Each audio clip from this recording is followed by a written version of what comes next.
তুলতুলে মাটনের সঙ্গে যদি সোদা মাটির গন্ধ আর গোটা মশলার স্বাদ যোগ হয়, তাহলে যে স্বর্গীয় বস্তু আপনার পাতে পড়বে তা হলো চম্পারন মাটন। এদেশে যে কটি প্রসিদ্ধ মাটনের রেসিপি দারুণভাবে সমাদৃত, তার মধ্যে চম্পারন মাটন অন্যতম।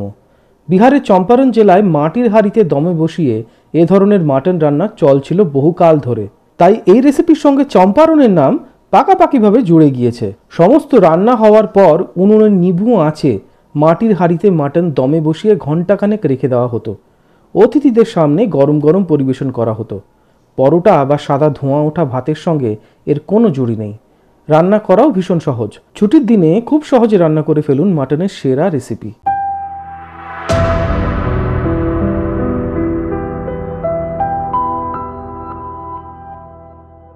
আজ আমরা রান্না করব চম্পারন মাটন।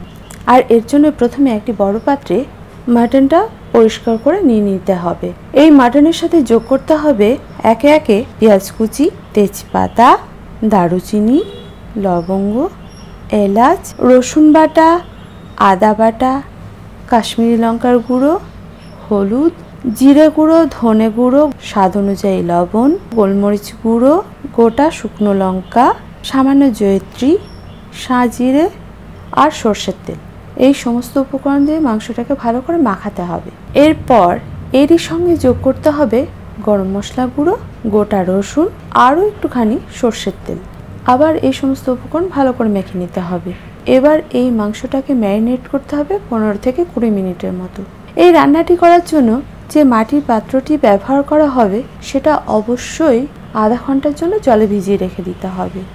এরপর মাটির পাত্রটি ওভেনে খানিকটা গরম করে নিতে হবে। এর মধ্যে যোগ করতে হবে সর্ষের তেল, যেটা ভালো করে গরম করে নিতে হবে যাতে কাঁচা গন্ধ চলে যায়। এবার ম্যারিনেট করা মাংসটাকে মাটি পাত্রে ঢেলে দিতে হবে। পাত্রটিকে আটা বা ময়দা লেচি দিয়ে মুখটা বন্ধ করে দিতে হবে।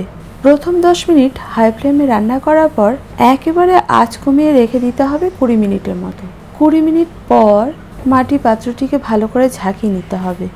এবার একটি লোহার তাওয়ার উপরে 30 মিনিট মাটির পাত্রটিকে হালকা থেকে মাঝারি আঁচে রেখে দিতে হবে।